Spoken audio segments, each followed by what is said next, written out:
Brian আসসালামু আলাইকুম। আজকে মোরা বাইরে গেছি ঘুরতে, তো সবাই মিল্লা পরিবারের সবাই মিল্লা ঘুরতে বাইরে গেছি। দেখেন কত সুন্দর, সামনে আবার নদী, যে দেখতে ভালোই লাগে। কেননা গ্রামে আসলে বিভিন্ন অনেক সৌন্দর্যের জায়গা দেখা যায়, সাইডে আবার খোলা, যে এইসব জায়গা খুবই সৌন্দর্য। ওই দেখেন, বুঝে ঝাউবনের ভিতরে ঢুকছি সেই রকম লাগতে আছে, খুব সুন্দর লাগতে আছে এবং পরিবেশটাও খুব সুন্দর এবং ভালোই লাগে সব কিছু নিয়ে।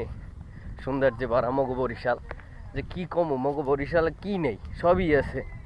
মগো বরিশালে কুয়াকাটা আছে, সাগরকন্যা, এরপর দুর্গাসাগর আছে, গুইট্টা মসজিদ আছে, কত কিছু আছে। ওই দেখেন ঘুরতে মানে বরিশাল আইলে আমি কত ফিলিংস হইবে যে এত জায়গা এত সুন্দর। আটগার কুড়িয়া আছে, পেয়ারা বাগান, হবরি বাগান যাই আপনারা যে হবরি খাইবেন কোনো টেনশন ছাড়া, বুঝছেন। আর যে ঘুরিয়া চিল করবেন সেটা তো কোনো কথারই বাইরে। যে দেখেন কত সুন্দর, এই দেখেন কী করবেন, মোবাইলে দেখি কী করবেন, ঘুরতে বাইরে থাকবে, টাকা থাকলেই হবে না, কিন্তু ঘোরারও মনে ইচ্ছা লাগবে, বুঝলেন ভাই। যে এক সময় টাকা থাকবে কিন্তু ঘোরার ইচ্ছা থাকবে না। এখনই ঘোরার ইচ্ছেগুলো পূরণ করে নেন।